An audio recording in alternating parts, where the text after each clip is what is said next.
2022 का चुनाव उत्तराखंड की जनता बनाम भाजपा होगा और इसमें उत्तराखंड की जनता जीतेगी।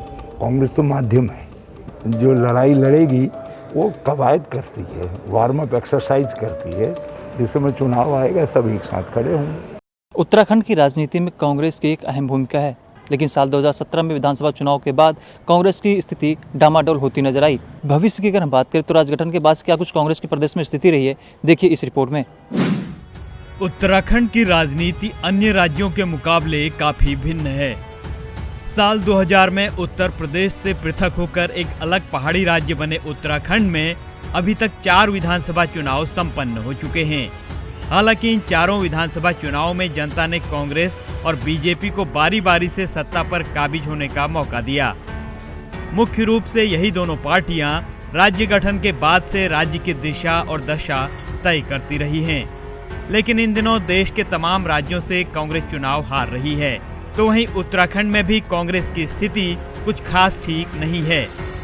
वरिष्ठ पत्रकार जय सिंह रावत कहते हैं कि कांग्रेसी टर्म गवर्नमेंट की आस लगाए बैठे हैं, क्योंकि उत्तराखंड में अभी तक विधानसभा चुनाव में यही रिजल्ट दिखता आया है। लेकिन जरूरी नहीं कि राजनीति में हर बार ऐसा ही हो। कहते हैं सूत न कपास और जुलाहों में लट्ठम लट्ठा। तो यहाँ अभी तो कोई भरोसा नहीं कि अगली बार कांग्रेस आएगी भी या नहीं आएगी भी। अभी तो उनको कांग्रेसियों को लगता है कि अगली बार एक बार हम आते हैं, एक बार बीजेपी वाले आते हैं। अभी तक होता ही रहा है, लेकिन राजनीति में ज़रूरी नहीं है ना ऐसा कि कोई कानून नहीं है, परिवर्तन होता रहता है कि भाई अगली बार कांग्रेस का ही पट्टा है, उनको मिल ही जाएगा। और इसी चक्कर में अभी से मुख्यमंत्री बनने के लिए कांग्रेसियों ने होड़ शुरू हो गई है। हालांकि मुख्य रूप से देखें तो कहीं न कहीं उत्तराखंड कांग्रेस शुरू से ही आपसी गुटबाजी का शिकार होती रही है, जिसके चलते मात्र एक विधानसभा चुनाव को छोड़कर बाकी किसी भी विधानसभा चुनाव में बहुमत हासिल नहीं कर पाई और जोड़ तोड़ की राजनीति करके ही सत्ता पर काबिज हुई। वरिष्ठ पत्रकार जय सिंह रावत कहते हैं कि पिछले 30-40 सालों में कांग्रेस के आपस में लड़ते रहने का इतिहास रहा है। यूपी के जमाने से कांग्रेस के नेताओं का आपस में लड़ते रहने का इतिहास उत्तराखंड में भी जारी है। स्थिति आज नई नहीं है, हम देख रहे हैं पिछले करीब 30-40 सालों से वही देख रहे हैं। जब यूपी के ज़माने में भी कांग्रेसी आपस में लड़ा करते थे। यहीं देहरादून में ज़िले में ब्रह्मदत्त जी और गुलाब सिंह के बीच बहुत खटकती रहती थी। उसके बाद सतपाल महाराज रहे और विजय बहुगुणा में क्या कहते हैं ब्रह्मदत्त जी और ये सूरवीर सिंह सजवाण जी हो गए। उसके बाद हरीश रावत हो गए, विजय ये आपके तिवारी जी हो गए, इंदिरा जी देश वर्सेस आपके हरीश रावत जी होते हैं।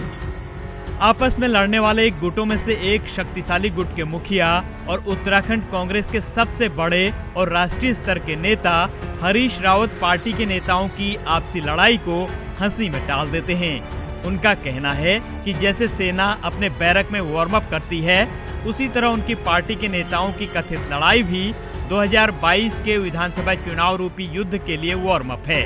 वरिष्ठ पत्रकार जय सिंह रावत कहते हैं कांग्रेस के नेताओं में पार्टी से ज्यादा अपने आकाओं के प्रति प्रतिबद्धता देखी जाती रही है।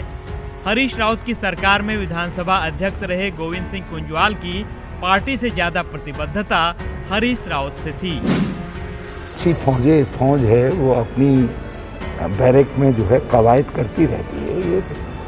ये तो हमारी जो कांग्रेस की फौज है जो लड़ाई लड़ेगी वो कवायद करती है, वार्म अप एक्सरसाइज करती है। इसको आप ये झगड़े के रूप में मत देखिए, तो वार्म अप एक्सरसाइज है। जिस समय चुनाव आएगा सब एक साथ खड़े होंगे। बीजेपी नेता कांग्रेस को कंफ्यूज बताते हैं। उनका कहना है कि कांग्रेस के नेताओं को पता ही नहीं है कि करना क्या है। बीजेपी कांग्रेस के नेताओं के इसी कंफ्यूजन को 2022 के चुनाव में उनकी कमजोरी बताकर उत्साहित है। गोविंद सिंह कुंजवाल वो होते थे स्पीकर होते थे। स्पीकर राजनीति से ऊपर होता है, लेकिन उनकी प्रतिबद्धता कांग्रेस से ज़्यादा हरीश रावत जी के लिए ज़्यादा होती है, पहले से होती है।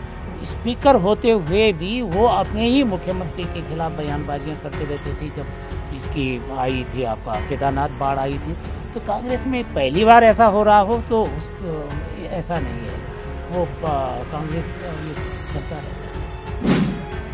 आगामी 2022 विधानसभा चुनाव में अगर कांग्रेस सत्ता पर काबिज होना चाहती है तो इसके लिए उसे अभी बहुत मेहनत करने की जरूरत है। उससे पहले जिस तरह से प्रदेश कांग्रेस के नेताओं के बीच बयानबाजी हो रही है, उससे खुद पार्टी के नेताओं को बचने की जरूरत है। यही नहीं, प्रदेश कांग्रेस के भीतर आमतौर पर कई गुट देखने को मिलते हैं, जिनमें हरदा का गुट, प्रीतम और इंदिरा हृदयेश का गुट और किशोर उपाध्याय का गुट शामिल है।